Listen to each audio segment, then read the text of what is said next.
You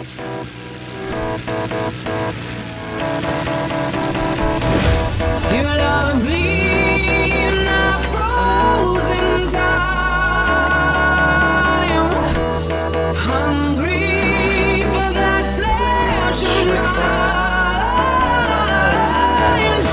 but I can't compete with the she-wolf who has brought me to my knees. What's up, everybody? Jake's Guy here, and time for some Battlefield 3. It's been a while, and I thought it would be apt to return to such a platform for today's video. I've been playing it a lot, actually, recently, because I finally decided to cave in and buy the premium edition of Battlefield 3, which is, of course, the best way to do things if you are looking to pick up the DLC. It's actually on sale right now, up until the 29th of this month, which is April, I do believe, unless you're watching this in a few months, then sorry, I guess you're out of luck, but you're looking forward to Battlefield 4 anyway, so I wouldn't be too miffed off.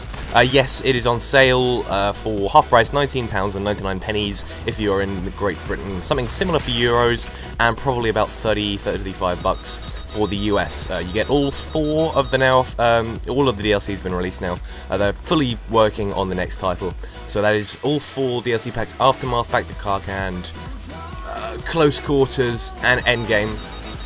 As well as Armored Kill. Actually, that's 5. Sorry, I couldn't count there.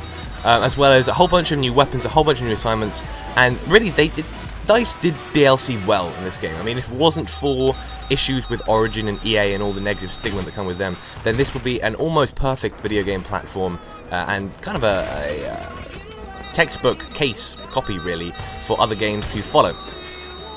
Now, actually, I am going to have an accompanying article to this this thought, or my thought process, along the lines of the DLC for this game, going up on Game Punch whenever I can be bothered to write it. No, I think I need to do a little bit more research, because seeing as I only bought it yesterday and played maybe an hour and a half tops on both this and Wake Island. Wake Island is a lot of fun. That map has been going back since, what, the original Battlefield game? And I can see why they keep bringing it back. It's an interesting way of doing things, because as opposed to one team, or both teams, spawning in their own place and, having to work to try and... It's like domination, essentially, for the majority of the Battlefield matches. But in this map, one team, the Americans, spawn on a carrier and have to attack the entire island. It's pretty darn intense, because it is a horseshoe shape, that's the best way of putting it, island. So all kinds of different ways you can go about things, flanking opportunities, great for sniping. I've been enjoying that a lot, and I believe I have a video coming out soon. Perhaps I'll even make it later today if I get my stuff together and don't have too much fun playing Battlefield 3 Endgame and all that kind of DLC loveliness, of some sniping action on that map. I think I managed to capture an entire round. I can edit together for all you lovely ladies out there. Now, I'm presuming everyone has seen the 17-minute long, 14-minute long Battlefield 4 fishing in Baku. I think it's is it Baku video? And I mean, of course, it was only single player, but I'm not sure if I was excited or slightly disappointed by that. There was lots of explosions. It was very Battlefield-y.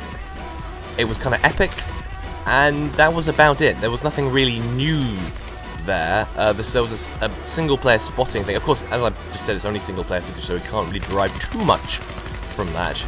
I'm excited to see some multiplayer gameplay, and I think that the main expansion of Battlefield 3 in the multiplayer game was the air vehicles.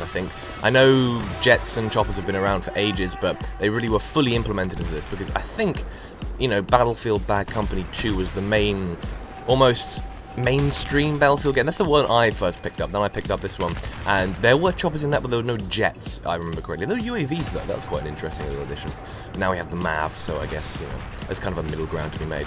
But I believe for Battlefield 4 they're doing something about underwater stuff. I think they had those little weird 30-second long commercial TV spots, and one of which showed a submarine, which was interesting.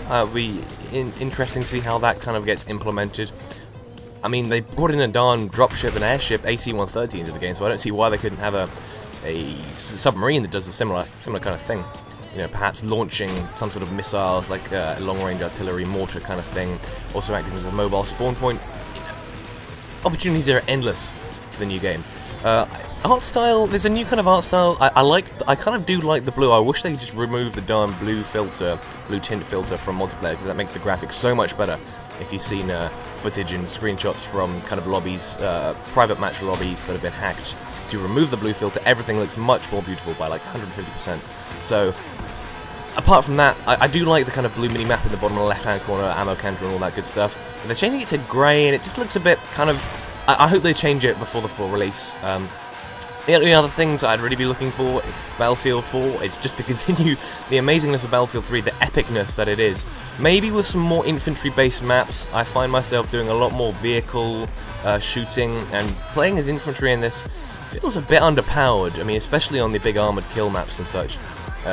You kind of want to be a sniper. It's just a bit too big. I mean, Operation Metro was my favourite map. I played that so... well, that was in the beta, but I played that so much, and I got to know that map very well. I'd be interested to see some more smaller close quarters maps. Then again, I haven't played close quarters at all, so perhaps they catered to that anyway. Of course, minor engine changes, just making things flow a little bit nicer, but aside from that, I'm looking forward to Battlefield 4, and I hope you are too, because I'm going to be bringing you a whole lot of content when that game pops out of the big EA DICE engine.